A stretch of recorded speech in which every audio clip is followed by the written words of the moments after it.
Welcome back to the Long View, everyone. I'm Julian Zelizer, and I'm very excited to be here with Sam Seder of the Majority Report, a great interviewer, podcaster, comedian, and friend. Sam, welcome to the Long View. Julian, my pleasure. Thanks for having me. So it's really your show, podcast. People use different terms. Is getting a lot of attention. It's really doing well and helping to fill a space of progressive broadcasting that's languished for a while. So I thought it'd be great to talk to you a little bit about what you're doing. And before we start, for those who have not heard it, kind of how do you think of and describe what the show tries to do for a newcomer? Well, this is year 15 for the sort of podcast YouTube aspect of the show. It started in 2004 on Air America with Janine Garofalo.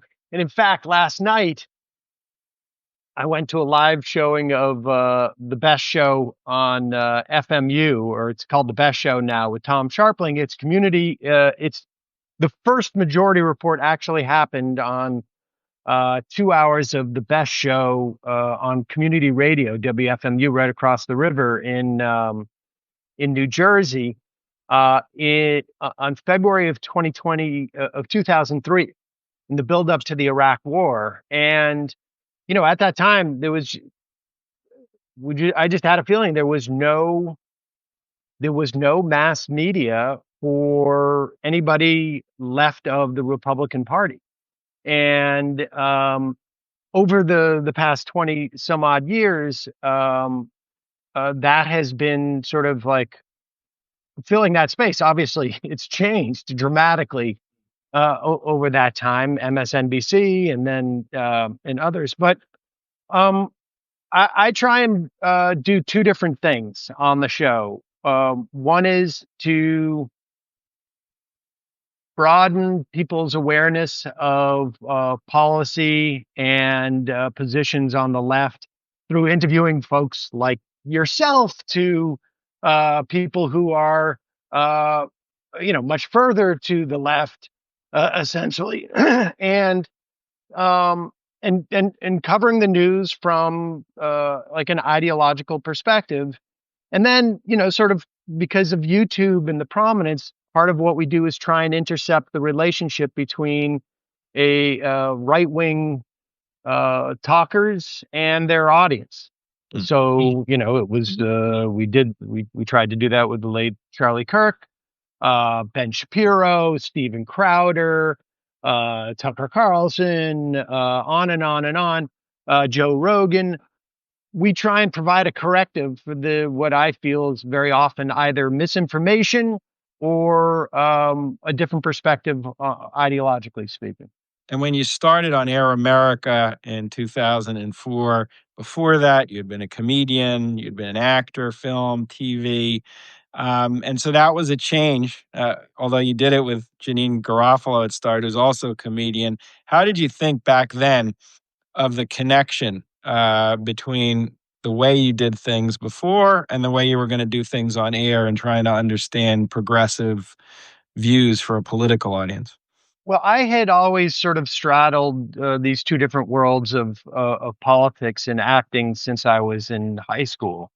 Like I was doing sort of, to the extent that there was any at Doherty High in Worcester, any type of acting that was involved. I mean, it was pretty limited, but I was, working on the charter commission in my hometown as a kid. So I was always doing these two dual things, and they were always sort of largely I wouldn't say directly in opposition to each other, but there was no nexus whatsoever. I mean, I was directing I'm with Busey and doing my own show when Janine called me.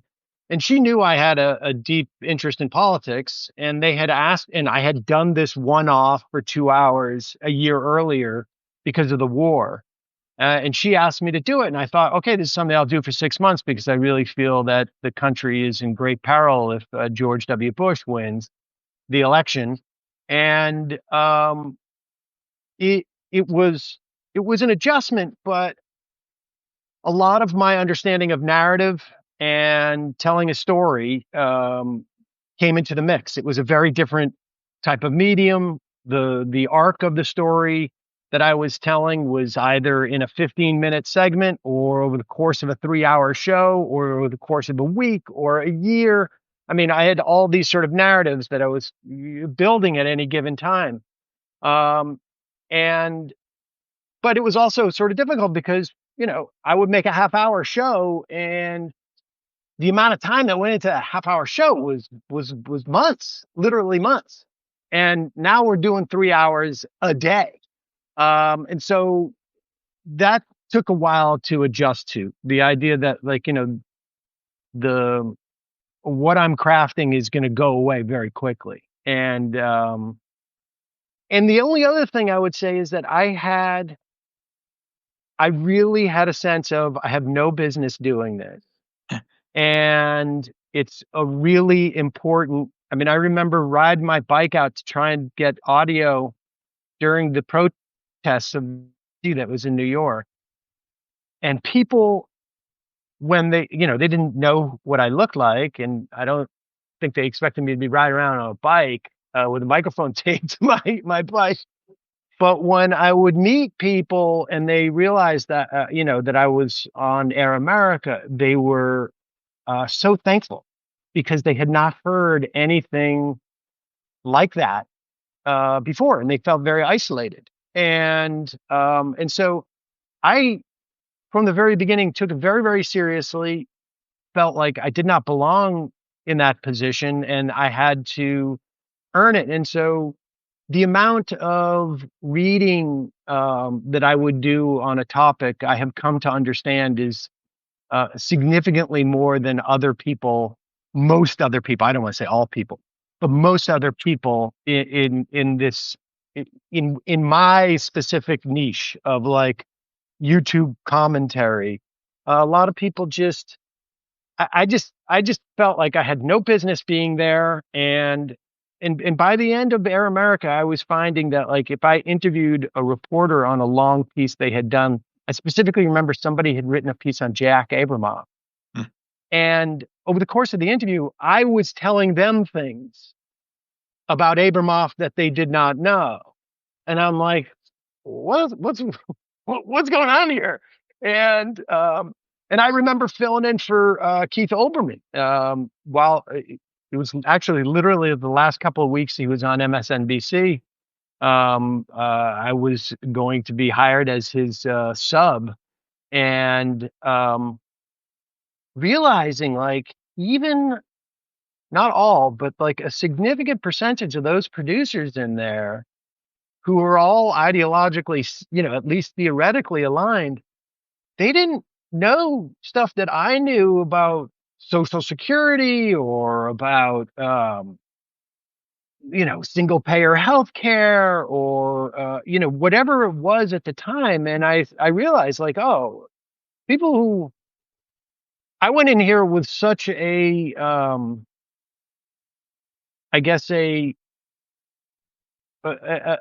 fear of either letting people down and a sense that, like, I didn't belong here. I had no pedigree that would have made me, um, you know, legitimate in this position, that I just assumed that, like, this is what you do 14 hours a day and just constantly reading this stuff.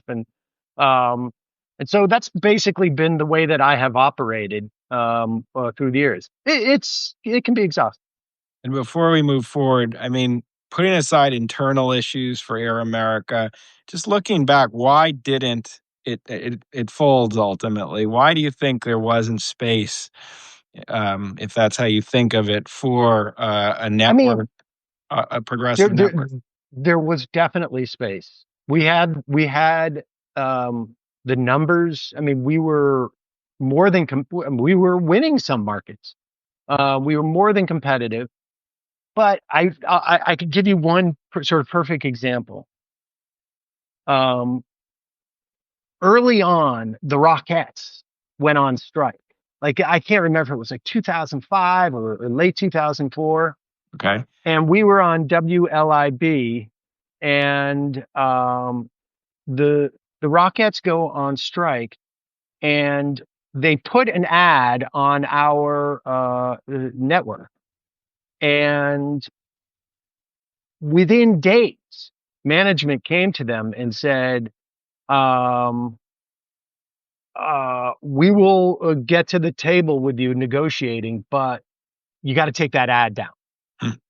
because the people who would listen to Air America were like, we're very activist oriented, and but none of the people selling ads, they had all come from like sports talk radio or Spanish talk radio or right wing talk radio. They didn't understand the nature of our audience, and they didn't know who to sell to in terms of ads. So that is, that was the problem we had with the executive crew throughout the entire thing.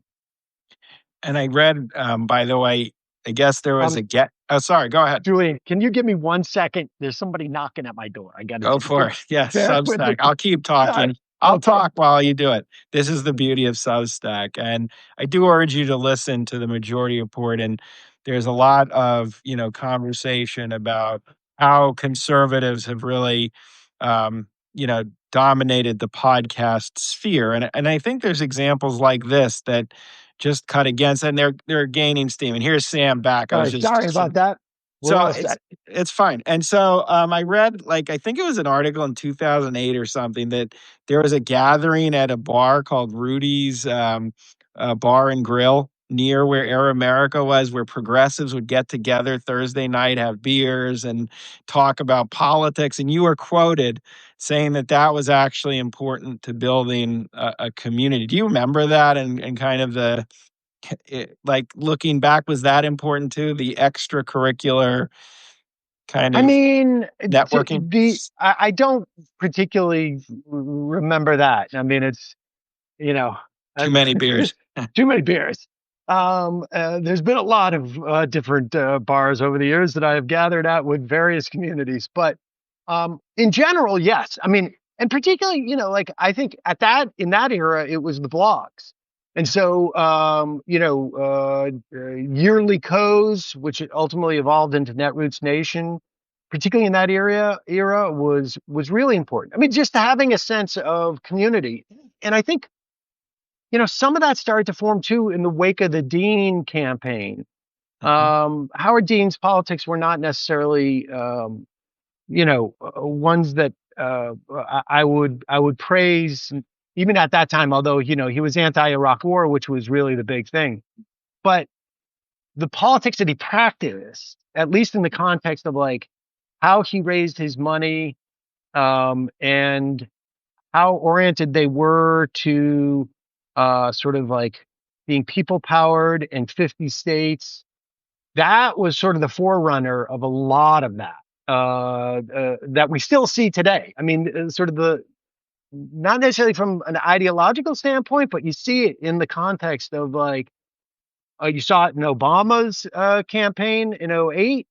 Much of that was inherited from Dean, and you see it in like I think the sort of burgeoning progressive populist candidacies like Mamdani or AOC or Plattner up in Maine. You start to see sort of like the model of doing politics, not just from an ideological standpoint, but from like how you compete against the huge amount of money that's out there. And then you move this in 2010 to then online Well, YouTube, Air America folded, right? and the last show I did on Air America was with Mark Maron, and it was called Break Room Live. And Mark started doing WTF. In fact, today his final episode drops, and I don't think I'm telling anything out of school. I'm hoping it's public by now. But Barack Obama is his final guest, and if that has not dropped publicly, you did not hear that from me. Right.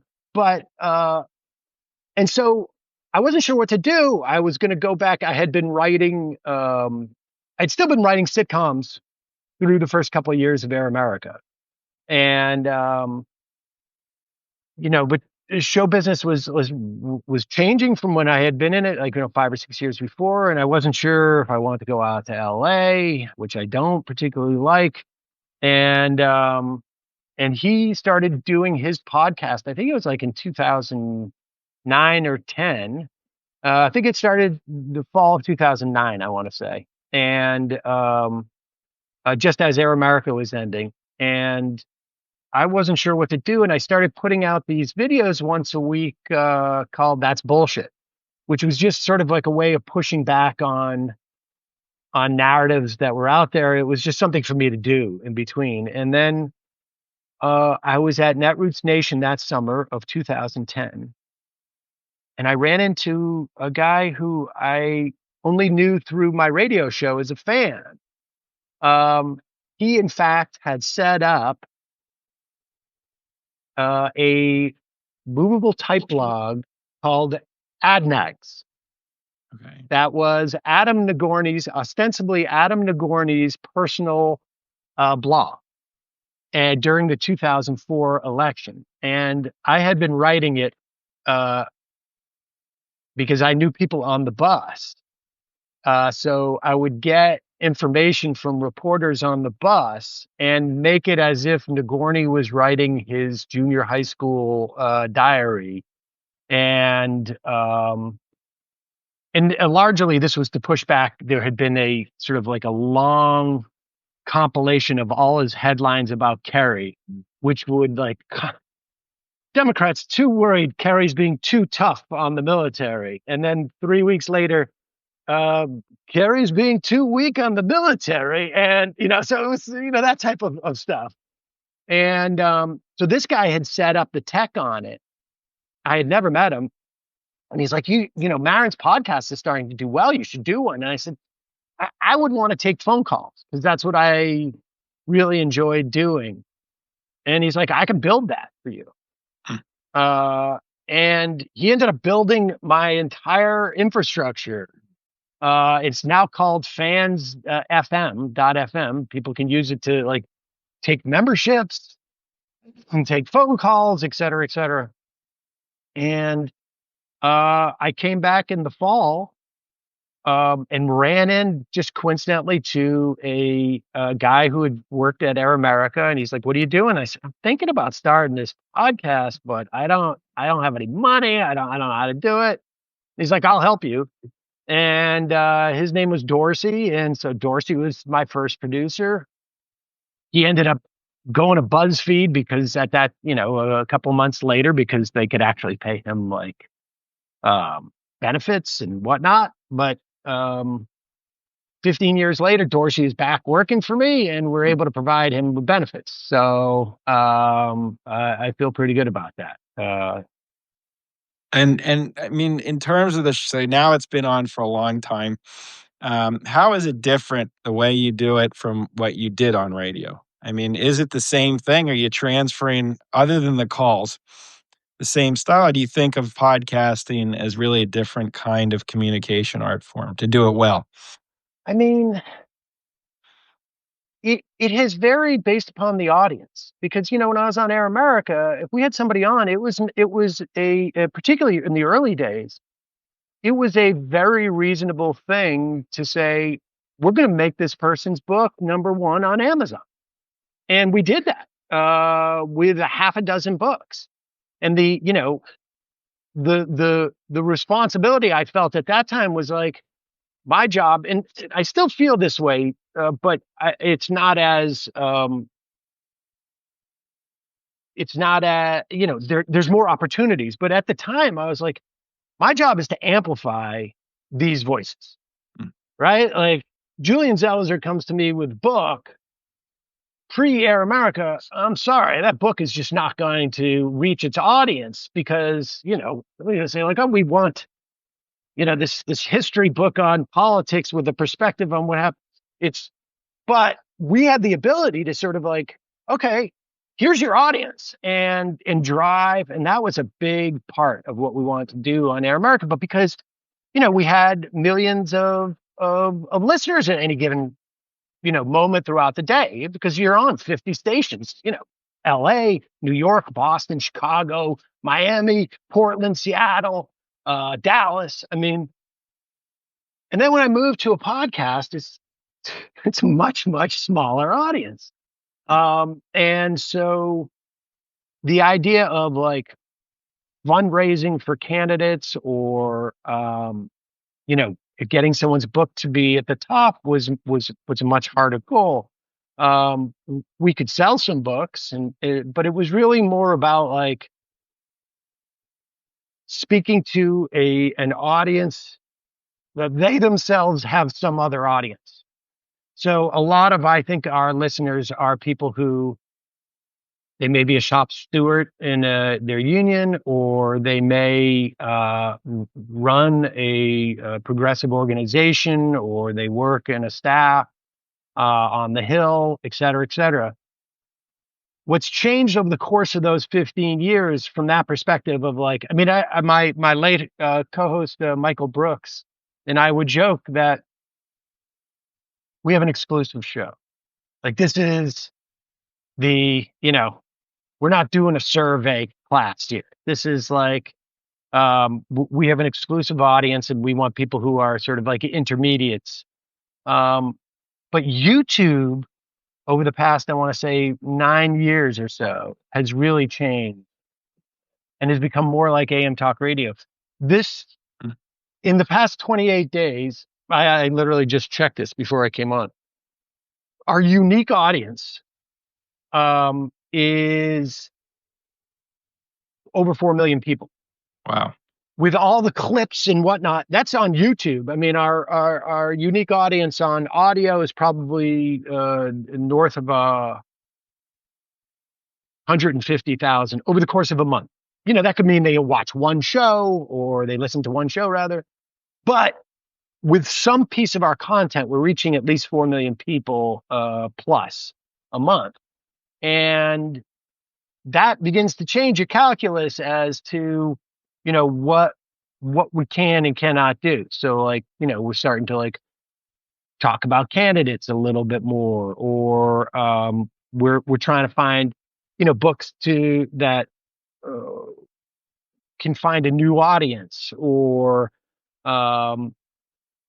we're able to be a little bit more, have our aspirations be a little bit more populist oriented, in the sense that, not ideologically, but in practice, because we just have more of a reach.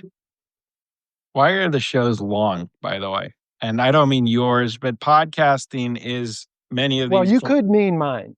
I do, but a lot of them are that way. I mean, why is that? So it's not obvious in an age where everyone wants the clip and everything's short, but these are long and they're in depth. And why do you think that's attractive? I don't know. I mean, I am quite sure that we do 2.5 hours every day. The first hour is free. The second hour is ostensibly, sort of the second hour and a half is ostensibly for paid people, but it's pretty, between you and I, a leaky paywall. But originally, I mean, I've come across stuff like, originally the idea was 45 minutes and 45 minutes. And, but I think both, because I had been used to doing 3-hour blocks on radio, which was just a function of, that's what people do. Like, radio has some, the radio business is a very odd business. And it's even odder that they have not changed the way they do business in this. There's no reason why a show needs to have a commercial break at every 15 minutes. It's just, that's what they got in the habit of doing that, and they think it's sacrosanct. But I was used to, as a host, doing that kind of time. And when I start getting revved up, I got stuff I want to talk about. And also, like, it's much harder in this context. Every day I lay out, I read about 80, probably 80 to 100 pages, 150 pages of news Mm. in the morning before the show. And I write out, uh, my co-host, Emma Vigeland, is at least 25 years younger than me. And it's sort of like, she's like, let's watch the old man have to write it down, as opposed to like looking at a computer screen. But I write down, uh, 10 to 14 headlines. And it's like the, you know, during some eras, it's been like, this is hard to get 8. And in this one, it's like, these are all, these, like half of these would be 5-day stories 15 years ago. Like Tom Homan took $50,000 in cash in a fast food bag. Are we really like, we're just going to give this for 15 minutes and just walk away? Like, that's it. Like, um, and so that is, so the idea of like talking for 2.5 hours, at least from someone who is aware of all the different stories, is easy.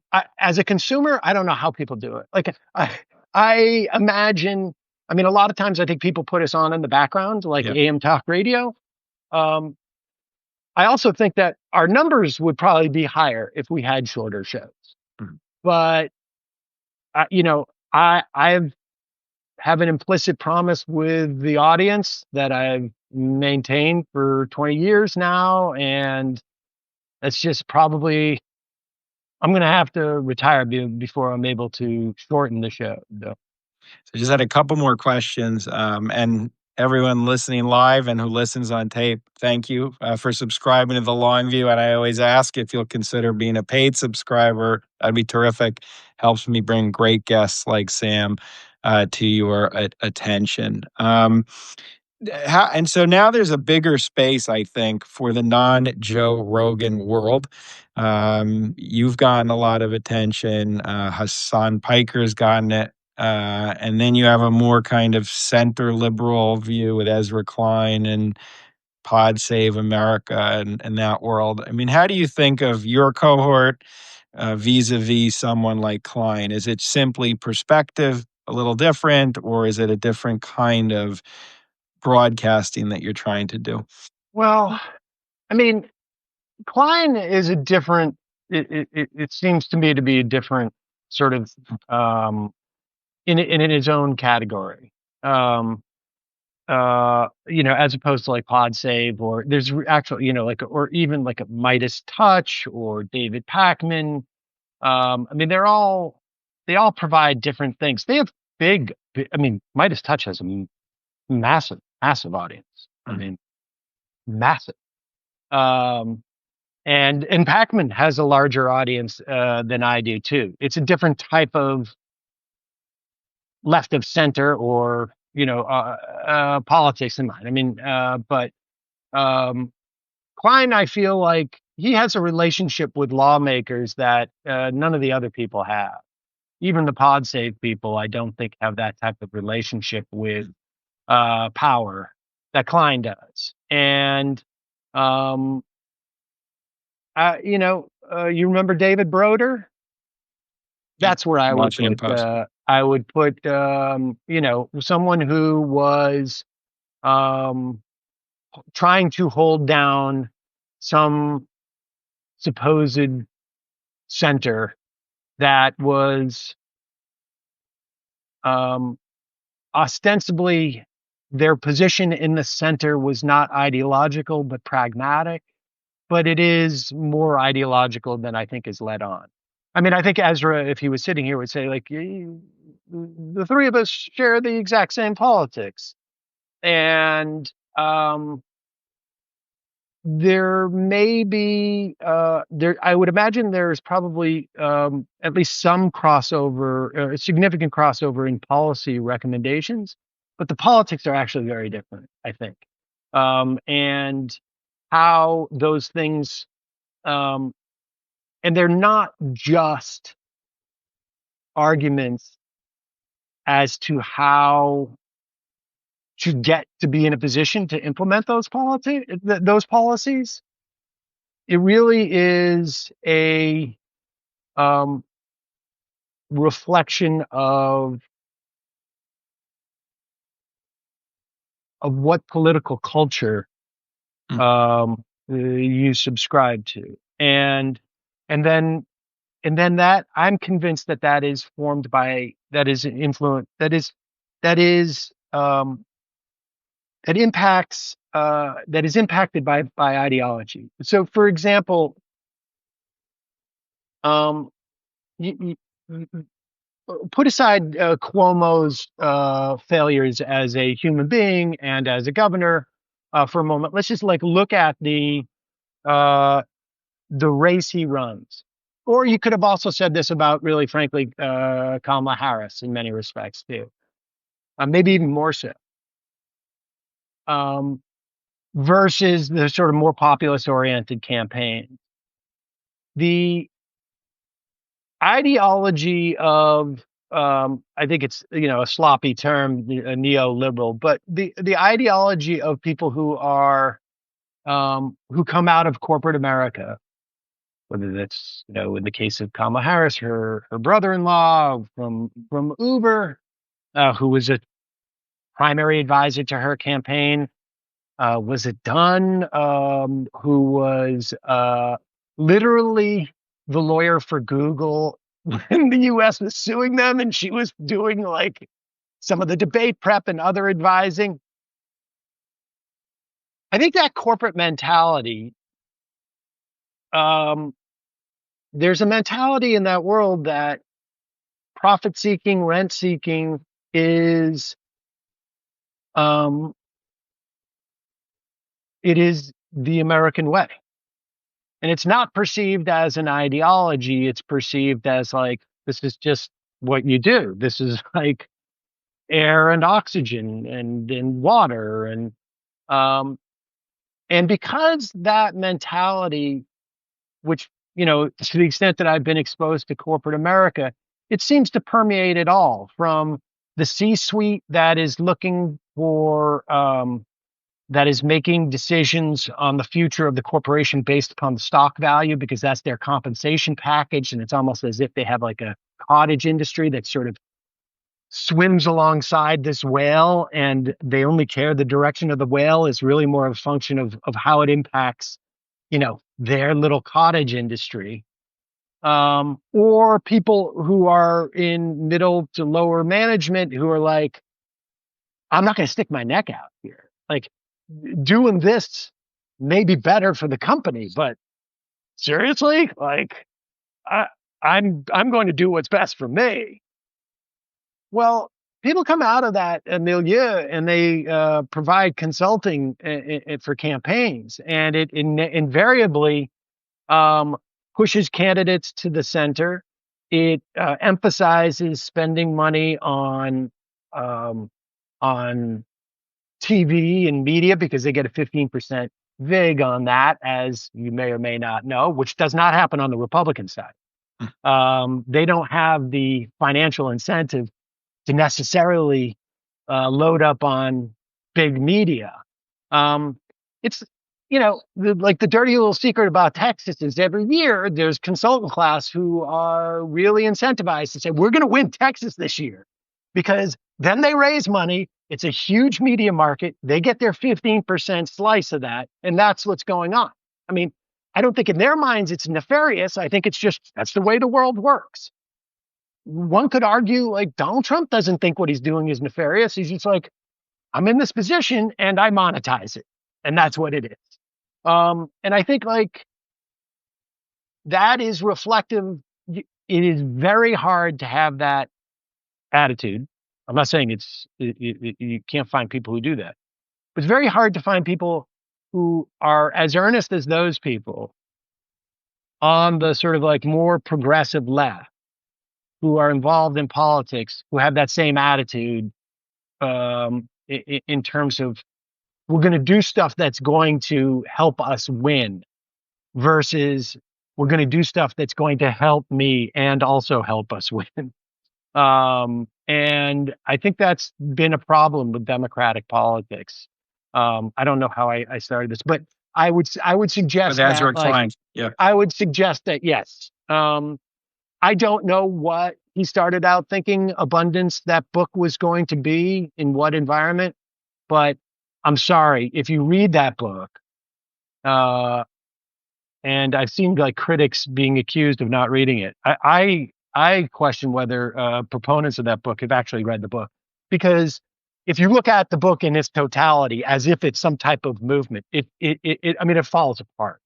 There is no the idea that the inhibitions of state capacity in the way that they manifest themselves in housing decisions in California, whether it's from federal regulations or even local regulations, is somehow part of the same problem of anti-tax movements that have made the government more hesitant to study things like the pooping habits of an owl, which may actually have a lot Yeah. of value to society, but don't sound good if they're on the news. And therefore, we're not, the government's not involved in research. Those are not the same problem at all. Um, and just as a start. And those are two, like, I'm sorry, that's what's in the book. And if they couldn't reconcile between the two writers, that's not my problem. That's their problem, right? Like, and and that abundance movement has been financed with $120 million from the same AI people who are driving up electrical rates and adjacent to these techno uh, I think sociopaths, frankly. And so um, I would say I'm in a different space than them. Mm. That was my long-winded That's good. answer. And then the final question I just wanted to ask, I mean, you started the post-Air America in 2010. Obama was president. Democrats were they still had control of Congress. Are going to lose it, and the world was different. And podcasting was new. You and Marin were each doing something. No one really totally knew what this was going to be about.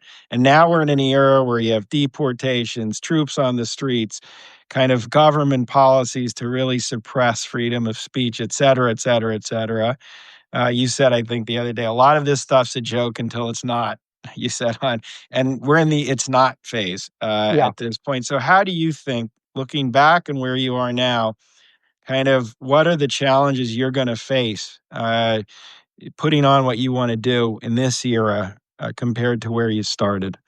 I mean, one of them is just trying to figure out like what's the most important things, sort of like basic editorial stuff, like what is the most important things to sort of focus on. Um, One of them is wrestling with like, you know, how much, how much, I mean, I am of the mind that like you must address this type of fascism with an economic populism, because that is where this fight is going to ultimately, Mm. you know, come out. But that economic populism can come in a couple of different like genuine left economic populism can still have come in the form of a candidate who may have other positions that I'm not necessarily um, uh, simpatico to or with. Um, and part of that is a function of like the failure of the Democratic Party to provide a bigger narrative for that. So, like for instance, you're going to see economic populists who are going to be um, less progressive on immigration, and part of that is because like there's what's the Democratic position on immigration? Like, and I'm not even asking that rhetorically. Like, do you Yeah, know?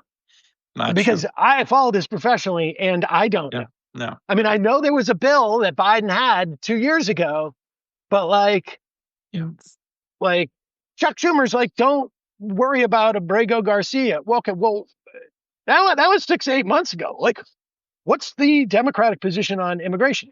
absent any type of like 30,000-foot cover, you cannot expect these, certain individual candidates to be fighting a war, against, in favor of a specific immigration policy when there's no, there's only one sort of side engaging in this, and it's like fascism. And so it's like, obviously you can argue across the board.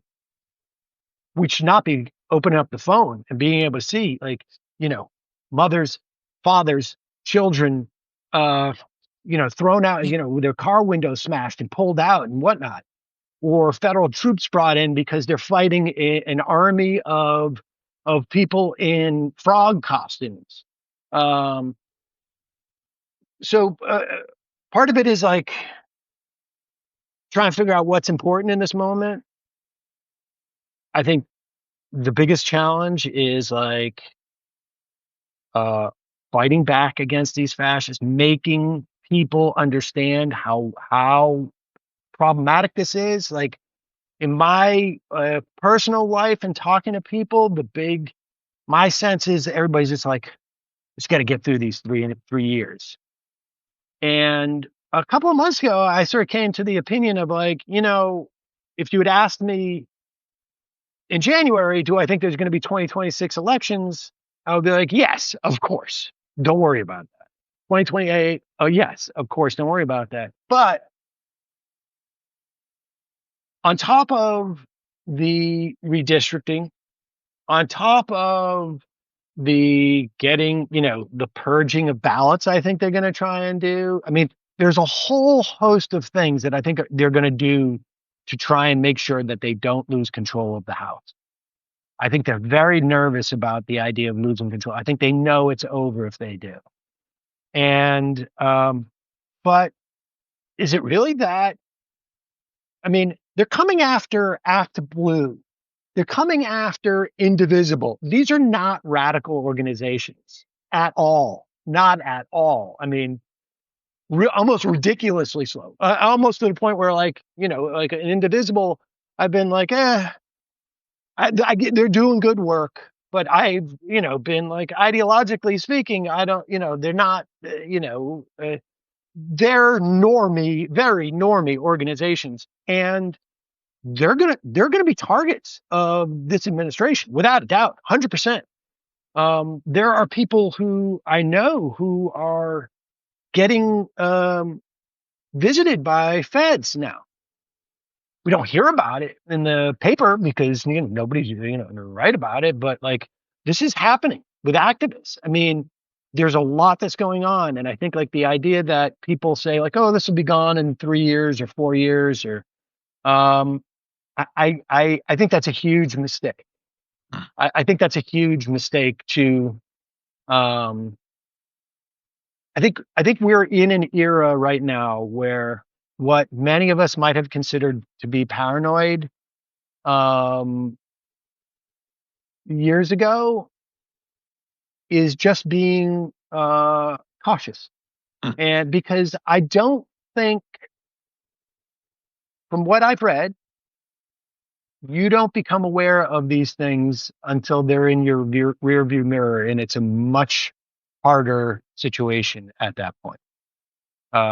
So preventing these things are best. I mean, I spoke to a guy named Bob Altemeyer. He wouldn't come on my show in 2016, but he was a professor or a former professor at Manitoba University. He had studied right-wing authoritarians for 25 years, of 40 years.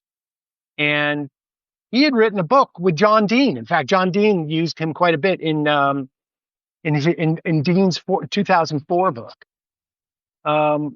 Altemeyer's research had found that there was 25% of North Americans are right-wing authoritarian, and authoritarian followers.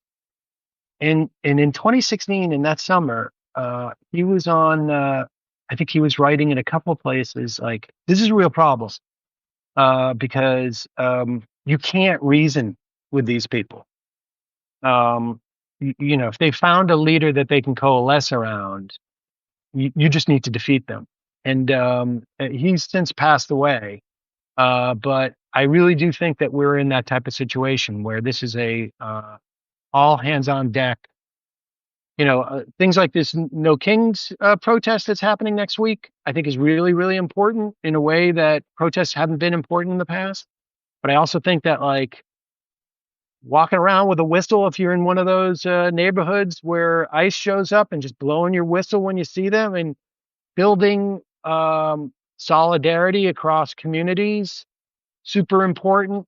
Um, so I don't know that I think our role is to sort of push back on fascism and uh, and then also simultaneously to make sure that the Democratic Party has an answer because there is no going back. What they have done to our government at this point has been, I don't think people also realize, like, they have destroyed institutions Mm. that you don't come back the next day. There's nobody in the pipeline to fill these. We're the politics that Democrats have to present, both I think as a political matter, but also as simply as just a policy at matter. Like it's going to have to be pretty radically different to meet the moment. There's going to be no sort of like half measures. Invite the Republicans in to see what their proposal for Build Back Better is. We're going to have to expand the courts, and we're going to have to get extremely aggressive about spending and building up parts of our society because um, this isn't like we get over a cold. This is like long COVID. We're going to be susceptible to this stuff for a long time unless we address it. Well, all the more reason to keep your platform growing. A big whistle in many ways. So, Sam Seder of the Majority Report, thank you so much for joining the Long View and walking us through your own history. And I urge everyone to listen to a terrific and important show. Thanks for joining. Julian, my pleasure. Thanks, Bye man. bye.